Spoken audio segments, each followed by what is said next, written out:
Tension मित्रांनो नहीं लेनी बेटा, फिजिक्स डर नहीं है, फिजिक्स मोहब्बत है। और ये जो मोहब्बत वाली बात है ये फील हो जाएगा जब अर्पित सर से तुम फिजिक्स की क्लासेस लोगे। 11th एंड 12th में आज से फिजिक्स की क्लासेस कौन लेगा? तुम्हारे अर्पित भैया। तो सर आप प्लीज स्टार्ट कीजिए। Thank you. तो बेटा जी कैसी चल रही है प्रिपरेशन? इस टाइप के क्वेश्चन अभी तक नहीं देखे, मतलब प्रिपरेशन में दिक्कत है आपके। कोई नहीं, आज हम सीखते हैं इस टाइप के क्वेश्चंस को कैसे अटेम्प्ट करना है। अब आप देखोगे क्वेश्चन में वो क्या कह रहा है, आपको इस डायग्राम का कैपेसिटेंस निकालना है। तो सबसे फर्स्ट स्टेप जो करना है, ये हमारी डिफरेंट प्लेट्स लगी हुई है बेटा जी, तो इनको आपको नंबरिंग करनी है। ये हो गई first plate, second plate, third, fourth, fifth and sixth. अब आपको पता होना चाहिए पैरेलल प्लेट कैपेसिटर में कितनी प्लेट्स यूज होती है? दो। तो यहाँ पे ही हो जाएगी हमारी C1 कैपेसिटर, इनके बीच में C2, then C3, C4 and C5, मतलब 6 प्लेट से मिलके कितनी कैपेसिटर बन गए हमारे? 5 कैपेसिटर्स बन गए। अब नाउ आपको करना क्या है, आपको 2 पॉइंट्स दे रखे हैं, देखो A पॉइंट और B पॉइंट।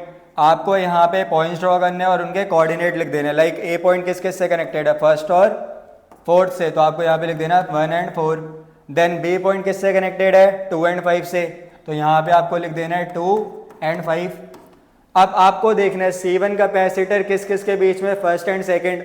फर्स्ट पॉइंट दिख रहा है आपको, सेकंड पॉइंट दिख रहा है, इनके बीच में आप एक कैपेसिटर ड्रॉ कर दो C1।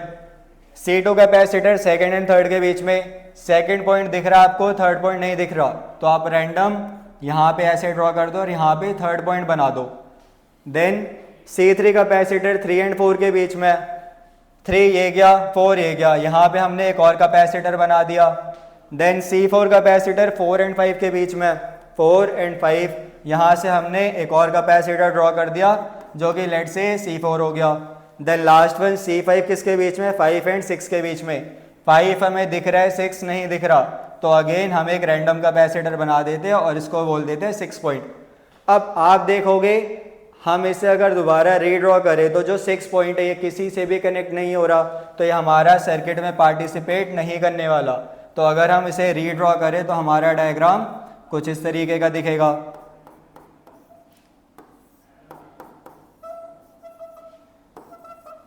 अब लेट से सारे कैपेसिटर अगर C चार्ज के ही हैं, C कैपेसिटेंस के हैं, तो ये वाला कैपेसिटर, ये दोनों कैपेसिटर और ये दोनों कैपेसिटर हमारे सीरीज में है एंड ये तीनों मिलके पैरेलल में है।